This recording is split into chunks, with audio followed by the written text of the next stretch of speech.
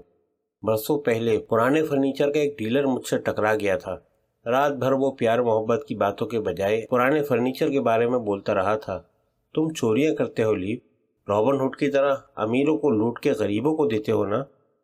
لیو نے ایک سرد آہ بھری اور بولا، میں امیروں کو لوٹتا ضرور ہوں، مگر مال غریبوں میں تقسیم کرنے کے بجائے اپنی جیب میں رکھ لیتا ہوں۔ تم بہت اچھا کرتے ہو لیو۔ میں نے کئی بار رابن ہوڈ کے بارے میں سوچا تھا کہ اسے اپنا دماغی معائنہ کروانا چاہیے تھا۔ اپنی محنت کی کمائی کسی اور کو دے دینا پاگل پن ہی تو ہے۔ ایک بار میں ایک شرابی کو اپنے گھر لے گئی تھی۔ جب وہ سو گیا تو میں نے اس کے بٹوے سے $500 نکال لیے تھے۔ اس کا مطلب ہے میں بھی چور ہوئی نا؟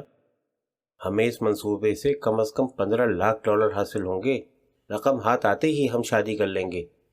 یہ تو میں کئی مہینوں سے سن رہی ہوں۔ تم یہ بتاؤ مجھے کیا کرنا ہوگا؟ میں ہوٹل روز میں ایک بوڑھے اپاہج کے روپ میں پہیوں والی کرسی پر جاؤں گا۔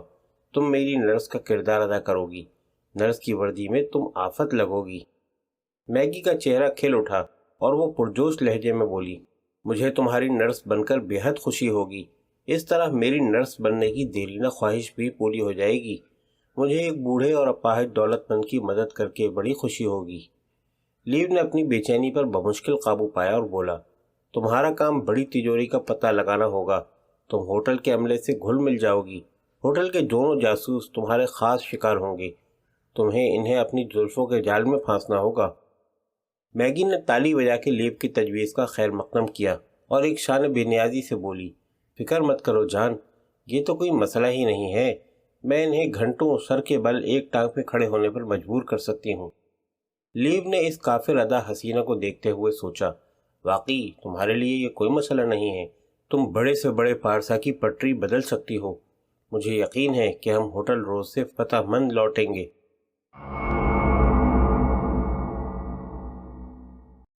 آرٹ بینیسن نے اپنی زندگی کے 20 سنہرے برس امریکہ کی مختلف جیلوں میں گزارے تھے اور اب 50 سال کی عمر میں اس نتیجے پر پہنچا تھا کہ جرائم سے کچھ حاصل نہیں ہوتا، انسان نقصان ہی میں رہتا ہے۔ جیلوں میں آرٹ کی گرو گھنٹال لوگوں سے ملاقات ہوئی تھی۔ یہ سب ہر فن مولا لوگ اس کے بے تکلف دوست بن چکے تھے۔ ان ماہر فن دوستوں نے اسے ایک نیا پیشہ اختیار کرنے میں مدد دی تھی۔ آرٹ نے اپنی بیوی برتھا کی مدد سے ایک فرم کھول لی تھی اور ان دنوں بڑی کامیابی سے اسے چلا رہا تھا۔ فلمی دنیا میں کمپنیاں فلم سازوں کو ایکسٹرا عورتیں اور مرد سپلائی کرتی ہیں اور آرٹ ضرورت مندوں کو جرائم پیشہ افراد کی خدمات فراہم کرتا تھا۔ وہ ہر رہا ہونے والے مجرم کا نام، پتہ اور فون نمبر اپنے رجسٹر میں درج کر لیتا تھا۔ بڑے مجرم چھوٹے مجرموں سے تعاون آرٹ کے ذریعے حاصل کرتے تھے اور آرٹ کو کل معاوضے کا 10% بطور کمیشن ملتا تھا۔ گزشتہ 5 سالوں میں زیر زمین دنیا میں آرٹ کی فرم نے بڑا نام کمایا تھا۔ اس کا تمام کام ٹیلی فون کے ذریعے ہوتا تھا۔ وہ اپنے چھوٹے سے دفتر میں صبح 10 بجے سے رات 10 بجے تک بیٹھتا تھا۔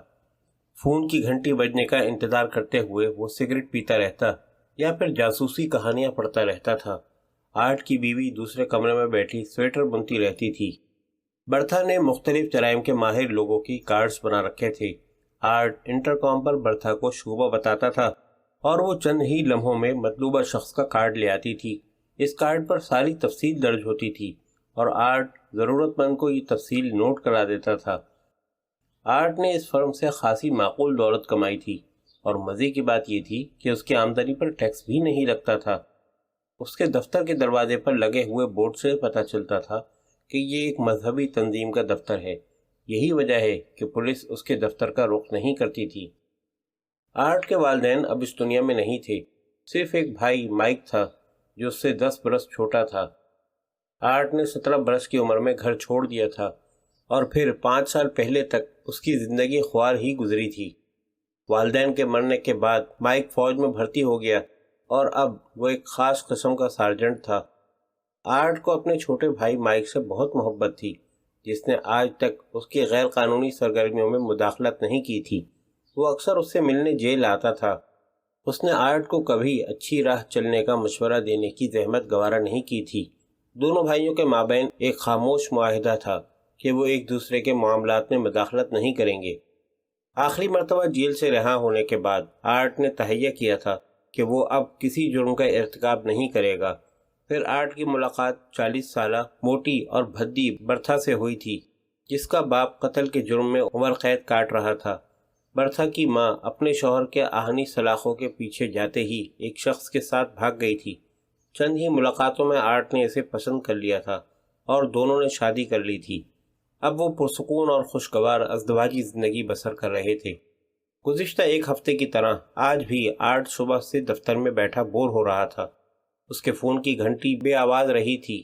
وہ اپنی زندگی کے تلخ و شیریں ایام کے بارے میں سوچ رہا تھا۔ اسے اپنے بھائی مائک کا خیال آیا تھا اور اس کے دل پر چوٹ سی پڑی تھی۔ مائک کی زندگی میں ایک انقلاب آیا تھا، اور وہ یہ کہ اس نے سارجنٹ بنتے ہی شادی کر لی تھی۔ آرٹ کی ملاقات اس کی بیوی مریم سے ایک ہی مرتبہ ہوئی تھی، اور اس کے بارے میں آرٹ کا تاثر اچھا تھا۔ مائک اپنی ازدواجی زندگی سے بہت مطمئن اور خوش تھا۔ وہ اپنی بیوی مریم سے بہت پیار کرتا تھا۔ مائک نے 6 سال قبل جیل میں ملاقات کے دوران اپنی شادی کی خوشخبری سنائی تھی۔ اس نے بتایا تھا کہ وہ اور اس کی بیوی 6 بچوں کے خواہش مند ہیں، جبکہ آرٹ بچوں کو وبال جان سمجھتا۔ مائک کا تبادلہ کیلیفورنیا ہو گیا تھا اور چند برسوں میں ان کا رابطہ منقطع ہو گیا تھا۔ آرٹ اکثر سوچتا تھا کہ اس کا بھائی جانے کس حال میں ہوگا، لیکن اس نے مائک کو کبھی خط نہیں لکھا تھا، اور پھر کاروباری مصروفیات بھی اس کی راہ میں رکاوٹ بن گئی تھی۔ اب 2 ہفتے قبل مائک کا فون آیا تھا۔ اس نے آرٹ سے ملنے کی خواہش ظاہر کی تھی۔ مائک کی آواز گھبرائی ہوئی سی تھی، لہجے سے پریشانی کا اظہار ہوتا تھا۔ آرٹ نے اپنے بھائی کو فلیٹ پر آنے کی دعوت دی تھی، مگر اس نے کسی اور جگہ تنہائی میں ملنے پر زور دیا تھا۔ تنہائی کا انتظام تو کیا جا سکتا ہے، آرٹ نے کہا تھا۔ یہ کوئی مسئلہ نہیں ہے۔ برتھا کو میں اس کی کسی سہیلی کے یہاں بھیج دوں گا۔ کیا بات ہے، کوئی گڑبڑ ہوئی ہے؟ ہاں، اور میں اسی بارے میں تم سے بات کرنا چاہتا ہوں۔ مائک نے کہا تھا، میں آج شام 7 بجے تک تمہارے گھر آ جاؤں گا۔ اور اس شام مائک مقررہ وقت پر پہنچ گیا تھا۔ آرٹ پہلے تو اپنے بھائی کو پہچان نہیں پایا۔ پہلے کے اور اب کے مائک میں زمین آسمان کا فرق ہو گیا تھا۔ اس کا وزن 50% گھٹ گیا تھا، چہرے کی رونق جاتی رہی تھی، اس کی آنکھوں کے گرد سیاہ حلقے پڑ چکے تھے۔ وہ ایک ٹوٹا پھوٹا اور تباہ حال شخص دکھائی دے رہا تھا۔ مائک نے اپنی جو بپتا سنائی وہ کچھ یوں تھی۔ شادی کے 1 برس بعد مائک کی حسین و جمیل بیوی نے ایک خوبصورت بچی کو جنم دیا تھا، مگر اس کی گڑیا ایسی بیٹی نیم پاگل تھی۔ اس کا دماغ صحت مند بچوں کا سا نہیں تھا۔ مائک نے بچی کا نام چیری رکھا تھا اور ہر طرح سے اس کا خیال رکھتا تھا۔ وہ اپنی بیٹی سے بے پناہ محبت کرتا تھا۔ چیری ان بچوں میں سے تھی جو عمر بھر لکھنا نہیں سیکھ پاتے اور بدقت تمام بول پاتے ہیں۔ اور پھر مائک پر غموں کا ایک اور پہاڑ ٹوٹ پڑا۔ اس کی بیوی کو ایک نامعلوم کار نے کچل کے ہلاک کر دیا، اور یہ اندوہناک حادثہ محض 3 ہفتے قبل ہوا تھا۔ نامکمل دماغ کی مالک چیری کی دیکھ بھال کے لیے اب وہ اکیلا رہ گیا تھا۔ مائک نے اسے اپنے دفتر کے نزدیک ذہنی طور پر پسماندہ بچوں کے اسکول اور ہاسٹل میں داخل کروا دیا تھا۔ اس نے اپنا فلیٹ چھوڑ دیا تھا اور ایک فوجی بیرک میں رہنے لگا تھا۔ چیری کی پرورش اور تعلیم پر بہت پیسے خرچ ہو رہے تھے، اور مائک بمشکل تمام گزارا کر رہا تھا۔ آرٹ اپنے بھائی کی اس بات سے بڑا متاثر ہوا تھا۔ تمہیں پیسوں کی ضرورت ہے مائک؟ میں تمہیں دے سکتا ہوں۔ بتاؤ کتنے پیسوں کی ضرورت ہے؟ مجھ سے جو ہو سکے گا میں تمہارے لیے ضرور کروں گا۔ مجھے بہت بڑی رقم کی ضرورت ہے آرٹ، مائک نے کہا۔ تم کہنا کیا چاہتے ہو؟ آرٹ نے کہا، میں تمہیں $2-3 ہزار بآسانی دے سکتا ہوں۔ مجھے کم از کم $50,000 کی ضرورت ہے، مائک نے کہا تھا۔ آرٹ پھٹی پھٹی آنکھوں سے اپنے بھائی کو یوں دیکھتا رہا تھا جیسے اس کا دماغ چل گیا ہو۔ بالآخر وہ چلا کے بولا تھا، تم پاگل تو نہیں ہو گئے ہو؟ اتنی بڑی رقم کا تم کیا کرو گے؟ چیری کی پرورش اور دیکھ بھال کے لیے مجھے یہ رقم درکار ہے۔ میں نے اپنی جان سے زیادہ عزیز بیٹی کے ڈاکٹر سے بات کی تھی۔ اس نے صاف اور واضح الفاظ میں مجھے بتا دیا تھا کہ چیری کا مرض تیزی سے بڑھ رہا ہے اور وہ 15 برس سے زیادہ زندہ نہیں رہے گی، اور اس عرصے میں اس کی دیکھ بھال کے لیے مجھے $50,000 درکار ہیں۔ یہ رقم اس کی مختصر زندگی کے لیے کافی رہے گی۔ لیکن مائک، تم کما تو رہے ہو، پھر میں بھی تمہاری مدد کرتا رہوں گا۔ اتنی بڑی رقم کا تم کیا کرو گے؟ تم چیری کے اخراجات ماہ بماہ ادا کر سکتے ہو؟ مائک نے ایک گہرا سانس لیا اور پرسکون آواز میں بولا، تم ٹھیک کہتے ہو آرٹ، لیکن میں آئندہ 5-6 ماہ میں مر جاؤں گا۔ میری زندگی کی ڈور ٹوٹنے میں بہت کم وقت رہ گیا ہے۔ آرٹ کا دل جیسے اچھل کر حلق میں آ گیا، اس کی آنکھیں پھٹی کی پھٹی رہ گئی تھیں۔ مائک نے تھوڑی دیر خاموش رہنے کے بعد بتایا کہ اسے کینسر ہے۔ گزشتہ 2 برس سے اس کے سینے میں کبھی کبھار زور کا درد اٹھتا تھا، جس کی اس نے کبھی پرواہ بھی نہیں کی تھی۔ بیوی کی موت کے بعد تو اس کے سینے کا درد ناقابل برداشت ہو گیا تھا۔ اسے اپنی بچی کی فکر بھی لاحق ہو گئی تھی۔ مجبوراً اس نے اپنے ڈاکٹر کو دکھایا اور اس نے اسے ایک ماہر کے پاس بھیج دیا۔ چند ہی روز قبل مائک نے اس ماہر ڈاکٹر کو دکھایا تھا اور اس نے مختلف ٹیسٹ لینے کے بعد اعلان کیا تھا کہ وہ 6 ماہ سے زیادہ زندہ نہیں رہے گا۔ بھائی کے کینسر کا سن کر آرٹ کو بہت دکھ ہوا تھا اور اس نے اپنے بھائی سے افسوس اور ہمدردی کا اظہار کیا تھا، اور مائک نے جواب میں کہا تھا کہ اسے زبانی کلامی ہمدردی کے بجائے عملی مدد کی ضرورت ہے۔ اپنی بیٹی کے لیے وہ بڑے سے بڑا جرم کرنے پر تیار تھا۔ اسے اپنی محدود زندگی کی پرواہ نہیں تھی۔ 6 ماہ کے اندر اسے مر ہی جانا تھا، اور اس سے پہلے وہ کسی بھی صورت $50,000 حاصل کر لینا چاہتا تھا۔ وہ اس کے ذریعے جرائم پیشہ افراد کے کسی بڑے گروہ میں شامل ہونا چاہتا تھا تاکہ جلد از جلد $50,000 کما سکے۔ اس رقم کے لیے وہ کسی کو قتل بھی کر سکتا تھا۔ وہ اطمینان اور سکون سے مرنا چاہتا تھا۔ آرٹ کے لیے یہ بہت بڑا مسئلہ تھا۔ اس نے اپنے بھائی کو سمجھایا کہ یہ بہت بڑی رقم ہے۔ پھر وہ جرائم کی دنیا میں ناتجربہ کار اور نو آموز تھا۔ پولیس کے یہاں اس کا ریکارڈ بھی نہیں تھا۔ آرٹ نے کئی دلیلیں اور تعویلیں پیش کی، مگر مائک اپنی ضد پر اڑا رہا۔ اس کے پاس اور کوئی راہ بھی نہیں تھی۔ اس نے صاف طور پر کہہ دیا کہ ایک بھائی کی حیثیت سے اسے کوئی معقول کام ڈھونڈنا ہوگا۔ مائک نے بتایا تھا کہ وہ 1 ماہ کی چھٹی پر ہے اور میراڈور ہوٹل میں رہائش پذیر ہے۔ آرٹ نے اپنے بھائی کے لیے ہر ممکن کوشش کی تھی، لیکن اس کے جاننے والے ایک اناڑی اور نو آموز شخص کی خدمات حاصل کرنے کے لیے تیار نہیں ہوئے تھے۔ آرٹ نے اپنے شیئرز اور بچت سرٹیفکیٹ وغیرہ بیچنے کے لیے سوچا تھا، مگر وہ جانتا تھا کہ برتھا کسی صورت میں اس عمر کی اجازت نہیں دے گی۔ وہ اپنی کمینہ خصلت بیوی کی فطرت سے بخوبی واقف تھا۔ پھر بھی اس نے برتھا سے اس بارے میں بات کی تھی۔ برتھا کا رویہ سرد رہا تھا۔ اس نے ذرا بھی افسوس اور ہمدردی کا اظہار نہیں کیا تھا۔ اس نے سختی سے بانڈ اور حصص فروخت نہ کرنے کی تاکید کی تھی۔ بھائی سے ملاقات ہوئے 1 ہفتہ گزر چکا تھا اور اس دوران میں اس نے ایک بار بھی رابطہ قائم نہیں کیا تھا، لیکن آرٹ اب تک اپنے ٹوٹے ہوئے اور غمزدہ بھائی کی یاد اپنے دل سے نہیں نکال سکا تھا۔ بھائی کی بے بسی اور بے چارگی اسے رہ رہ کے پریشان کر رہی تھی۔ برتھا کی آمد سے آرٹ کے خیالات کا سلسلہ ٹوٹ گیا۔ وہ اسے بغور دیکھتے ہوئے بولی، ایڈ کا فون آیا ہے، تم سے ایک ضروری بات کرنا چاہتا ہے۔ آرٹ کا جسم اچانک تن گیا۔ وہ مستعد ہو گیا۔ ایڈ اس کا سب سے بڑا کرم فرما تھا۔ سچی بات تو یہ ہے کہ یہ ایجنسی بھی اسی کے دم سے چل رہی تھی۔ اب تک اس نے ایڈ کو اول درجے کے چور اچکے اور بدماش فراہم کیے تھے، اور ایڈ نے فراخ دلی سے اس کی خدمات کا معاوضہ ادا کیا تھا۔ آرٹ نے جلدی سے ریسیور اٹھایا اور ایڈ سے بات کرنے لگا۔ رسمی الیک سلیک کے بعد ایڈ نے بتایا کہ اسے ایک مستعد اور ذہین شخص کی ضرورت ہے جس کا نشانہ خطا نہ جاتا ہو اور جو نئے ماڈل کی گاڑی بھی مہارت سے چلا سکتا ہو۔ آرٹ کی دلی مراد برائی۔ اس کے بھائی کے لیے ایک بہترین کام آ گیا تھا۔ وہ گرمجوشی سے بولا، آپ بے فکر ہو جائیں جناب، میرے پاس آپ کے مطلب کا ایک آدمی موجود ہے۔